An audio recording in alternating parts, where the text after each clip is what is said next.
Olá, como vai? Tudo bem? Seja bem-vindo mais uma vez ao canal Leonardo Araújo, Física e Filosofia. Você conhece a teoria da relatividade? Já ouviu falar dela? Nós temos duas, né? A relatividade restrita e a relatividade geral. A relatividade restrita foi desenvolvida pelo Albert Einstein em 1905. E a relatividade geral em 1915 para 1916.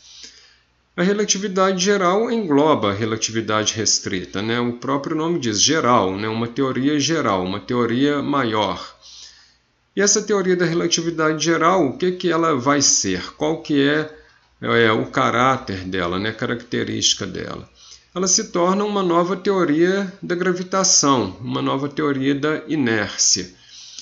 Nós tínhamos uma teoria da gravitação, né? Lá na Idade Moderna. Qual que é essa teoria? A teoria lá do Isaac Newton. O que Isaac Newton fez em relação à gravitação? Ele desenvolveu a matemática da gravitação, né, e ele concluiu que a gravitação era uma força. Mas ele não compreendeu qual é o mecanismo da gravitação. A relatividade geral vai compreender o mecanismo da gravitação. E ela vai definir a gravitação não como uma força, mas como uma deformação do espaço-tempo. Mas como assim uma deformação? Uma deformação causada pela massa dos corpos que ocupam o espaço. Mas tem que ser grandes massas, né? Não pequenas massas. E como que é isso, então? Né? Como é que isso ocorre? O Isaac Newton desenvolveu a matemática, explicou muita coisa, né, sobre a gravidade, a partir daquele evento que a maçã cai na cabeça dele. Então ele vai entender todo o fenômeno da atração, vai formular, né, aquela, né, lei matemática, naquela fórmula. Força é igual a Gmm dividido por R ao quadrado. Nós vamos pegar essa fórmula para explicar esse princípio aí de equivalência entre massa inercial e massa gravitacional, daqui a pouquinho.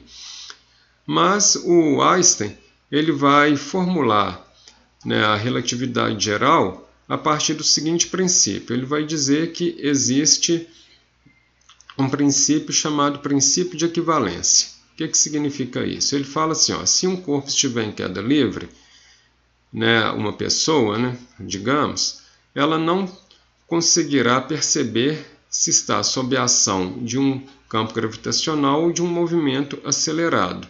Não há como fazer essa distinção. A partir disso, ele formula a relatividade geral. E aí ele vai dizer, em segundo lugar, que existem dois tipos de massa, a massa inercial e a massa gravitacional. Né? Isso é definido lá pela fórmula do Isaac Newton. Força igual a Gmm sobre R ao quadrado. Força é o quê? Massa vezes aceleração, pela segunda lei de Newton. Então, massa vezes aceleração é o quê? Massa inercial, a massa que sofre os efeitos da aceleração. E a outra parte, né, a massa, né, vezes a constante gravitação, é a massa gravitacional.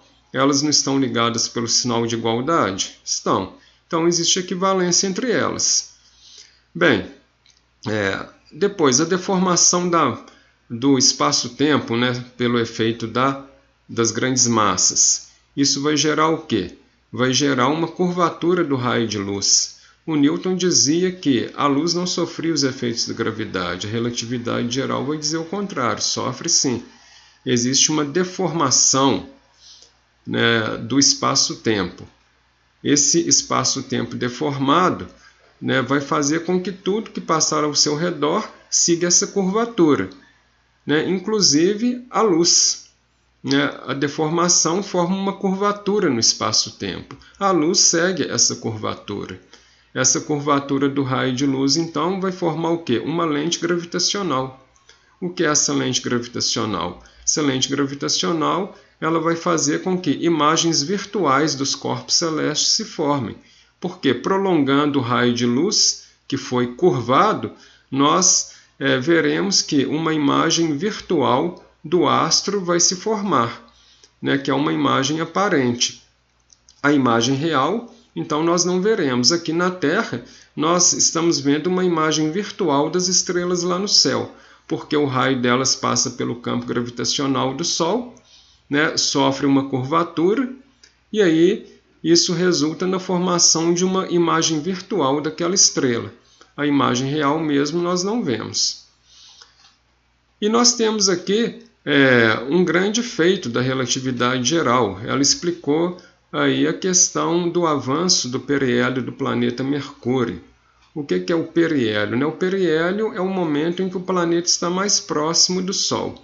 O planeta Mercúrio ele sofre um desvio no seu periélio, um desvio muito pequeno, 0,01 grau por século. Esse desvio foi explicado como? A teoria da gravitação não conseguiu explicar. Se ela explicaria dizendo que havia um outro corpo perto de Mercúrio exercendo uma influência gravitacional sobre ele, mas não foi encontrado nenhum outro corpo perto de Mercúrio. Então, a relatividade geral explicou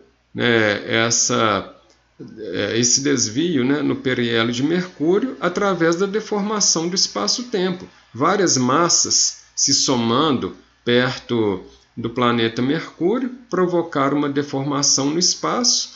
Essa deformação do espaço-tempo produziram o desvio desse periélio de Mercúrio.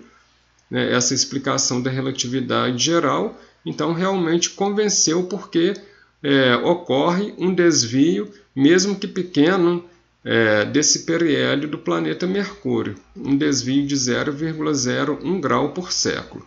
Bom, gente, os postulados da relatividade geral, eles são corroborados, são postulados que têm suas bases empíricas. Por isso, a teoria da relatividade geral, ao contrário do que muita gente pensa, é uma teoria bastante rigorosa, uma teoria sistemática, e é baseado nas equações da relatividade geral que a cosmologia moderna se desenvolveu.